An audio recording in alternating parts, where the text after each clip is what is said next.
Hello, नमस्कार. कसे आहात सगळे? मस्त मजेत आहात ना? तर आज बघा सकाळी सकाळी गडबड चालू आहे. एका ठिकाणी नाश्ता, सकाळचा चहाचा वेळ असतो, त्याच्यामुळे सकाळी चहा, नाश्ता आणि दुसऱ्या बाजूला टिफिन. अशी म्हणजे ना सकाळच्या प्रेयरला ना खरंच बायकांची तारेवरची कसरत होत असते. आणि ती तारेवरची कसरत मलाही चांगलं माहिती आहे, कारण मी अगोदर जॉब करायची.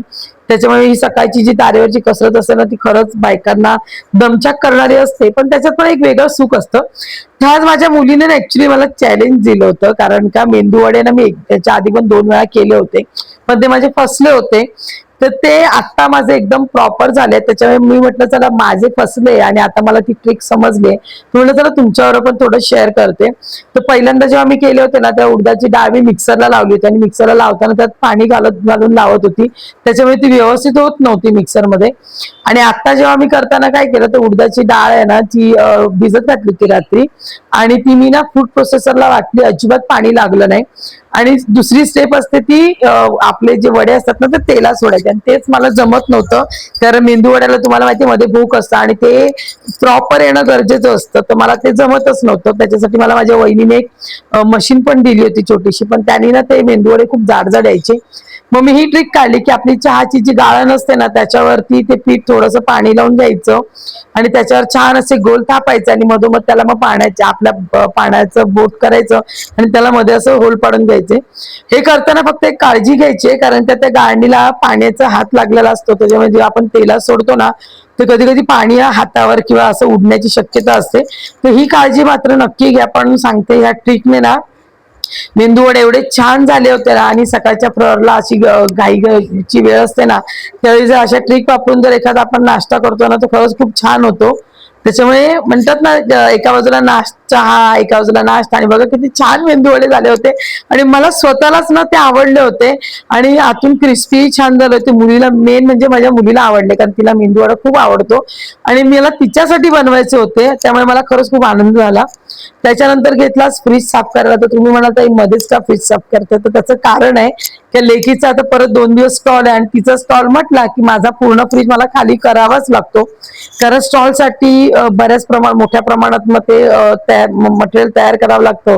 आणि फ्रीज असा एकमेव साधन आहे की केक हा प्रकार आहे ना, जो फ्रीज शिवाय राहू शकत नाही. म्हणजे तुम्ही फ्रीजच्या शिवाय त्याला ठेवू शकत नाही, त्याच्यामुळे मला फ्रीज संपूर्ण खाली करावा लागतो. आणि आता ती सवय झाली ना, त्याच्यामुळे कसं होतं, कधी कधी ना इमर्जन्सी गोष्टी असतात ना त्याही ठेवता येतात. त्याच्यामुळे कमीत कमी, मी तर म्हणेन कमीत कमी हे 3 कप्पे खाली केले. तर गेल्या वेळी जे स्टॉल होता ना 5-6 दिवसाचा, तो अख्खा पूर्ण फ्रीज तिने घेतला होता. म्हणजे माझे अक्षरशः वांदे झाले होते. पण ठीक आहे ना, मुलं काहीतरी करतायत आणि त्याला आपण सपोर्ट करणं तेवढंच गरजेचं, आणि आई वडिलांचा सपोर्ट असेल तरच मुलं पुढे जातात. तर तिचं हे काम करून दिलं, आणि त्याच्यानंतर जसं मी म्हटलं की माझं देवाचं सगळं काम बाकी होतं. या 2 महिन्यामध्ये मला काहीच करता नाही आलं, तब्येतीमुळे आणि इतर अदर्स कारणामुळे. त्याच्यामुळे मी ते देवाचं काम त्या दिवशी केलं. तसंच माझं दुसरं एक दुर्लक्ष झालं होतं, ते म्हणजे माझ्या झाडांकडे. आणि माझं झाडं म्हणजे माझा जीव की प्राण आहे, कारण का म्हणतात ना, जेव्हा मी एकटी असते तेव्हा मी या झाडांची सतत बोलत असते, आणि या झाडांवरती ना अक्षरशः एका आईप्रमाणे प्रेम केलं. त्याच्यामुळे मला त्या झाडांकडे पण म्हणजे पूर्णपणे दुर्लक्ष झालं होतं. तर मी म्हटलं चला आता उन्हाळ्याला सुरुवातच झाली आहे, आणि उन्हाळ्यामध्ये ना झाडांची विशेष काळजी घेतली गेली पाहिजे.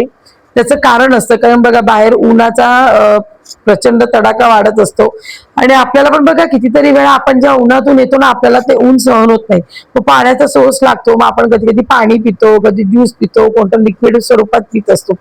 तसंच झाडांचं असतं, झाडांमध्येही जीव असतो.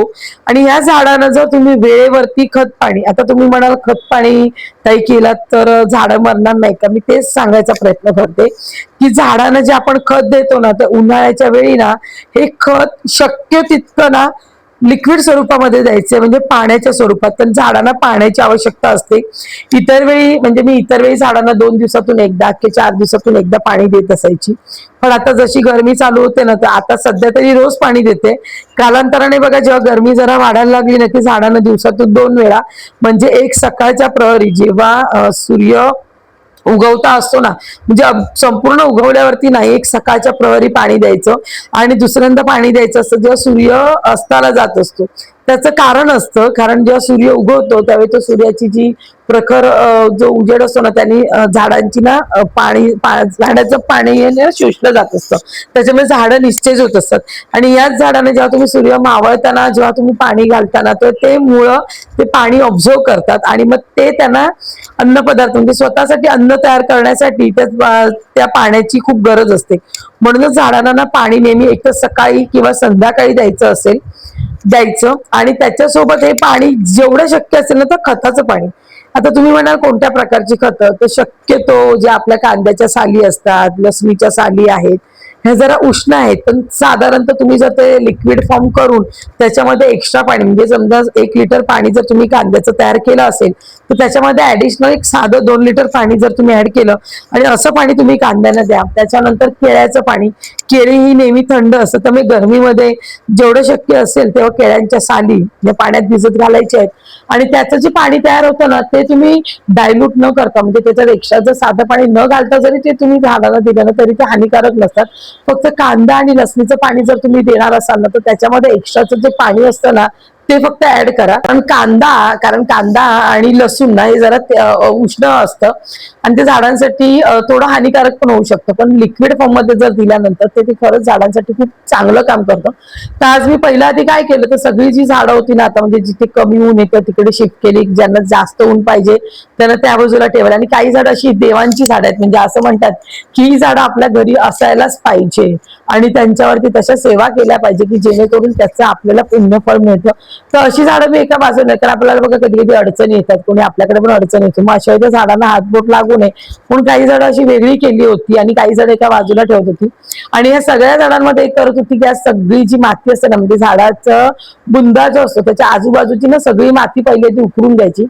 कधीच तुम्ही ज्यावेळी पण झाडांना कोणत्याही प्रकारचं खत देताय, लिक्विड असू दे किंवा इतर कोणती असू दे खतं, ती कधीच ती त्या मातीमध्ये न घालता म्हणजे आधी त्या झाडाच्या बुंदाची माती पूर्णपणे म्हणतात ना काढून घ्यायची. कारण ती माती जेव्हा ती भुसभुशीत होते किंवा ती माती जर सुपीक असेल ना, म्हणजे चिकट नसेल मातीनं, तर ते खत आहे ना पूर्ण मुळांपर्यंत पोहोचत. त्याच्यामुळे कोणतेही खत तुम्ही जेव्हा झाडांना देताना त्याच्या आधी त्या झाडाची संपूर्ण आजूबाजूची मातीने ही भुसभुशीत करून घ्यायची.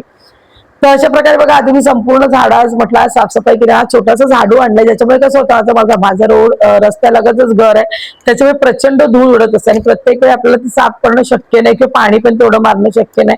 कारण बऱ्याचदा पाण्यामुळे मला पूर्ण गॅलरी वगैरे साफ करा आणि तेवढा वेळ खरंच सध्या तर नाहीच आहे माझ्याकडे. मग मी अशा प्रकारचा झाडू आणला की ज्याच्यामुळे तुम्ही पानांवरती जरी झटकलं ना तरी धूळ निघून जाते आणि तो खरंच झाडू मला खूप उपयोगी पडतो. छोटासाच आहे, बऱ्याच आपल्याला मिळतो बघा जिथे शक्यतो मी ना हे दिवाळीमध्ये ही झाडू या बऱ्याच वेळा मिळतात. तर मी अशा प्रकारे आधी बघा सगळ्या झाडांची आज माती सगळी उकरून घेतली. आणि बरेच जण म्हणतात की खूप सामान लागतं, मी तर काहीच नाही करत, जे घरात वस्तू असतात त्याच्यातून. आता तरी माझ्याकडे लाकडाची काठी आहे, नाही तर एखाद वेळी आपलं जे आपण टूथब्रश वापरतो ना, तर बरेच बघा आपली टूथब्रश खराब होतात. मग ती टूथब्रश मी टाकून न देताना त्या टूथब्रशच्या साह्याने माती उकरायचं काम करत असते. म्हणजे म्हटलं ना टाकाऊतून टिकाऊपणा करत असते. किंवा नारळाच्या ज्या किशी वगैरे असतात ना त्याच काठीला वगैरे लावते आणि त्याच्या मध्ये म्हणजे झाडाच्या मध्ये जो सपोर्ट असतो ना तो मी करते. बरेचदा मी सांगितलं की मी झाडं लावली आहेत, बरेच जण मला म्हणतात तू खर्च करते का, तर अजिबात नाही. मी नेहमी सांगते की जेवढं शक्य असेल ना तेवढं गृहिणीने बचत करणं गरजेचं आणि बचत करता करता आपल्या आवडही तेवढ्याच जोपासता आल्या पाहिजे. सध्या मार्केटमध्ये ना बऱ्याच अशा गोष्टी आल्या आहेत की ज्या झाडांसाठी उपयुक्त असतं किंवा त्यांच्यासाठी त्या गोष्टी लागतात. तो माझं स्वतःचं वैयक्तिक मत आहे, जर आपल्या घरातच काही गोष्टी अवेलेबल होत असतील तर खर्च करून, आणि मी असंच म्हणते नेहमी की कमीत कमी खर्चामध्ये जास्तीत जास्त आनंद आपल्याला कसा घेता येईल तो घेता आला पाहिजे. कारण बऱ्याचदा कसं असं म्हणजे लोकांना झाडांची आवड असते, खूप काही करायची इच्छा असते, पण बजेट आपलं नसतं तेवढं म्हणा किंवा कधी कधी आपल्याकडे खर्च करायला तेवढा वेळ नसतो म्हणा, की बऱ्याच अशा गोष्टी असतात. त्याच्यामुळे काही जण झाडं लावत नाही, जागा असू नये. माझ्याकडे तर तोही प्रश्न नाही, जागा नाहीये, पण मला जिथे मिळेल तिकडे मी झाडं लावत सुटले. मला बऱ्याचदा लोक म्हणतात पण अगं जेव्हा घर शिफ्ट होईल किंवा तू कुठे जाशील किंवा त्यावेळी झाडांचं काय होईल, मी मग त्यांना नेहमी एकच उत्तर देते, त्यावेळेचं त्यावेळी बघू. आता सध्या मला त्यांच्यावर वेळ घालवता येतोय, माझा वेळ सत्कारणी लागतोय. मी एकटी जरी असेल तरी हा माझा हळवा कोपरा आहे. या ठिकाणी मी असं झाडांच्या सोबत बसते, बराच वेळ झाडांसोबत घालवते आणि मला खरंच बरं वाटतं. माणसांना वेळ देण्यापेक्षा परमेश्वराला, झाडांना, आपल्या छंदांना वेळ दिलेला नेहमी चांगला. कारण त्याच्यातून नेहमी आपल्याला काहीतरी शिकायला मिळत असतं. नेहमी काहीतरी एक वेगळ्या गोष्टी आपण आवर्जून शिकत असतो, झाडांकडनं म्हणा, परमेश्वराकडनं म्हणा. जेव्हा तुम्ही एखादं पुस्तक वाचता तेव्हा त्या पुस्तकातून एखादा भावार्थ, अर्थ लपलेला असतो, तो आपल्याला कळतो आणि मग आपल्याला आपल्या आयुष्याची पुढची जी वाटचाल असते ना, ती करायलाही आपल्याला खूप भारी मिळतो. तशी बघा सगळीच झाड मी केली. आणि आता हे जे माझ्याकडे दिसतंय ना तुम्हाला, हे अपराजिताचं आहे. त्याच्यामध्ये 2 कलर आहे, एक सफेद आणि निळे. आणि काय झालं की त्याच्या ज्या शेंगा होत्या त्या मी एकत्र ठेवल्या, त्याच्यामुळे मला कळत नव्हतं नक्की निळ्या अपराजिताचं कुठला आणि सफेद. त्याच्यामुळे मी 2-4 एकत्र टाकल्या आणि ती दोन्ही एकत्र आल्या. आता असं झालंय ना, सफेद आणि निळ्या रंगाची फुलं जेव्हा येतात ना त्या झाडाला, खूप छान वाटतं बघायला. म्हणजे कधी कधी ना अक्षरशः फुलं तोडायची इच्छाही होत नाही, एवढं ते छोटूस झाड आहे पण खूप छान दिसतं. त्याच्या बाजूला लावलंय ब्रह्मकमळ. आपण याला ऍक्च्युली ब्रह्मकमळ म्हणतो, पण तसं बघायला तर हा निवडुंगाचा एक प्रकार आहे. कारण ब्रह्मकमळ हे वर्षातून एकदा फुलतं, पण या झाडाला आपण बऱ्याचदा बघितलंय की खूप फुलं फुलतात. आता माहित नाही, बरीच लोक ब्रह्मकमळ म्हणतात म्हणून ब्रह्मकमळ, पण ऍक्च्युली बघायला गेलं तर एक कॅक्टस आहे, जे म्हणजे निवडुंग पद्धतीमध्ये हे झाड येतं. पण याला सुद्धा फुलं कधीतरी येतात आणि रात्री 12 वाजता फुलतात, म्हणून या झाडाला खूप मान आहे. आणि हे झाड म्हणतात लक्ष्मीला प्रिय आहे, म्हणून हे झाड मला पण म्हणतात ना. मला इकडे एक छोटीशी फांदी आली होती, त्याच्यापासून बघा केवढं मोठं झाड झालं. त्याच्यानंतर हे स्पायडर प्लॅन आहे. स्पायडर प्लॅन आपल्या घराच्या आजूबाजूला असावी. स्पायडर आहे, स्नेक प्लांट आहे किंवा मनी प्लांट, ही झाड आपल्या घराच्या आजूबाजूला असावी, कारण ते वातावरणातील ना शुद्धता वाढवतात. वातावरणामध्ये ऑक्सिजनची लेवल जी असते ना ती वाढवतात. त्याच्यामुळे ही झाडं आपल्या आजूबाजूला नेहमी असावी. त्याच्यानंतर हे आहे जेट प्लॅन. याला पण एक महत्व, असं कोणी म्हणतात ना, चायनीज भाषेमध्ये त्याला जेट प्लॅन म्हणतात, पण आपल्या मराठी भाषेमध्ये म्हणा किंवा असं म्हणतात की हे कुबेराचं झाड आहे, हेही आपल्या घरात असावं. याच्यामुळे आपल्या घरामध्ये धनलक्ष्मी किंवा धनाची कमतरता राहत नाही असं म्हटलं जातं. तर अशी काही देवांची झाडं आहेत माझ्याकडे. त्याच्यामध्ये हे बेलाचं झाड आहे. या झाडावरती सोमवारच्या दिवशी जर तुम्ही अभिषेक कराल आणि हळद कुंकू वाहून जर या झाडाकडे तुम्ही दिवा प्रज्वलित केला तर तुमच्या मनोकामना पूर्ण होतात असं म्हटलं जातं. तर हे आहे माझ्याकडे बेलाचं झाड, जे छोटंसं आहे, मी सध्या कुंडीतच लावलंय. ही सगळी जी झाडं मी लावली ही सगळी मला गावी नेऊन ना, म्हणतात ना, एक मला स्वतःच एक आहे, एक फार्म हाऊस जसं असावं तसं अशी इच्छा आहे, म्हणून मी सगळी झाडं लावलेत. त्याच्यानंतर हे झाड आहे शमीचं आहे. या शमीच्या झाडाच्या बुंद्यापाशी पण मंगळवारचा तुम्ही दिवा लावलात म्हणजे असं म्हणतात की गणपतीला खूप प्रिय आहे झाड. या झाडाच्या बुंद्याकडे पण तुम्ही मंगळवारचं तुम्ही दिवा लावा, खरंच तुम्हाला एक वेगळा अनुभव आहे. आणि सध्या बघा तुळशीची मी माती उखरली नाहीये, त्याचं कारण आहे कारण तुळशी मधल्या ज्या मंजिरी आल्या होत्या ना, तर त्याच्यातच काही टाकल्या होत्या, काही मी ठेवल्या होत्या. तर त्या सगळ्या ज्या या तुळशीच्या पॉटमध्ये टाकल्यामुळे तिथे बघा छोट्या छोट्या छोट्या अशा खूप तुळशी आलेल्या आहेत. आणि खरंच सांगते, तुळस घरात वाढणं येणं हे खरंच भाग्याचं आहे. सगळ्यांनाच हे भाग्य मिळतं असं नाही, पण म्हणतात ना ठीक आहे. आणि तुळस कधी अशीच ठेवू नये, त्या तुळशीवरती नेहमी म्हणजे ऍटलीस्ट आपण जी तुळस पुजतो म्हणजे ज्या तुळशीची आपण पूजा करतो ना, त्या तुळशीच्या डोक्यावरती, जसं आपण म्हणतो की बाईने स्त्रीने डोक्यावर पदर घेतला पाहिजे, तसंच तुळशीच्या झाडावरती छोटीशी चुनरी का होईना, ओढणीस म्हणा किंवा एखादं साडी ब्लाऊज पीस असतो ना, तो नेहमी घालून ठेवावा. कारण ती पण शेवटी सवासिनी आहे आणि त्याचा पण एक मान असतो तुळशीचा. त्याच्यानंतर हे कुबेराचं आहे, हे ब्रह्मकमळ मी तुम्हाला सांगितलं. त्याच्यानंतर त्याच्या बाजूला ते स्पायडर प्लांट आहे. त्याच्या बाजूला हे आहे ते गोकर्णचं, ज्याला अपराजिता म्हणतात काही लोक, कोणी गोकर्ण म्हणतात. ते पण बघा आताच वाढतंय आणि मी जास्त वाढू देत नाही. जेव्हा जेव्हा ते वाढते मी कट करते, त्याच्यामुळे ते खालून बघा छान असं फुलोऱ्यासारखं फुललंय. बघा झाडांची नीटनेटकी काळजी जशी तुम्ही घ्याल ना तशी तुम्हाला झाडं रिस्पॉन्स करतात. तर मी माझ्या घराच्या बाहेरच म्हणजे जिथून मी एंटर करते त्याच्या बाहेरच बघा इथे ही सगळी देवांची रिलेटेड जी झाडं आहेत ना ती सगळी अशी मांडली आहेत. त्याच्याच मागच्या साईडला जी झाडं फुलं देतात आणि जी मला पूजेसाठी उपयोगी पडतात ती झाडं ठेवली. त्याच्यामध्ये बघा मोगऱ्याचं आहे, ते पण आता मी कट करणार आहे कारण ते खूपच वाढत चाललंय.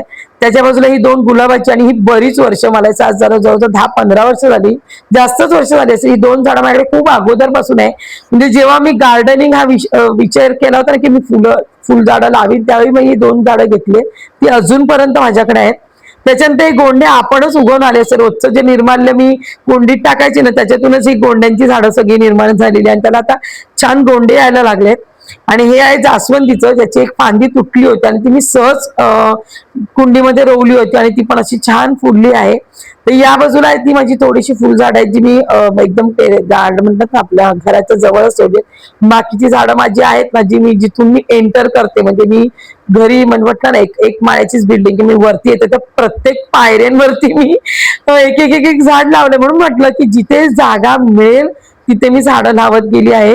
हा नाही विचार केला की पुढे काय होईल. सध्या तरी मी असं म्हणते की सध्या तरी मला वेळ आहे, मी त्यांच्यासाठी काहीतरी करू शकते ते करते. तर आता ही केळ्यांची साल आहेत नाही, मी 3 दिवस झाले, ऍक्च्युली 2च दिवस ठेवायची होती पण एक दिवस माझ्याकडनं वाढला, त्याच्यामध्ये पाण्याला थोडासा वास येतोय. पण तुम्ही 2च दिवस ठेवा, आणि 2 किंवा 1 दिवस ठेवला तरी हरकत. जर पिकलेली केळ्यांची साल असेल तर 1च दिवस ठेवा, थोडी कच्ची वगैरे असेल तर 2 दिवस ठेवला तरी हरकत नाही. आणि तीच केळ्याची साल ना मिक्सरला फिरवून त्याचा पल्प जो असतो ना तो सुद्धा त्या पाण्यात मिक्स करायचा. आता मी तो 3 दिवस ठेवला, म्हणजे केळ्याची साल पूर्णपणे त्या पाण्यातच गळलेली आहे. आणि हे सगळं पाणी आहे ना आपण झाडांना घालायचं, हे पण कधी सूर्यास्ताच्या वेळेला. आणि हे पाणी घालताना एक विचार करायचा, एरवी आपण जसं भरपूर पाणी घालतो ना कुंडीला, की जे कुंडीतून बाहेर पाणी येतं, निचरा होतो, तसं न घालता हे जे आपण घातलेलं पाणी आहे हे कुंडीच्या बाहेर येणार नाही एवढ्याच पद्धतीचं पाणी घालायचं. त्याचं कारण आहे कारण जे तुम्ही पाणी घालताय ते मुळांनी शोषलं पाहिजे.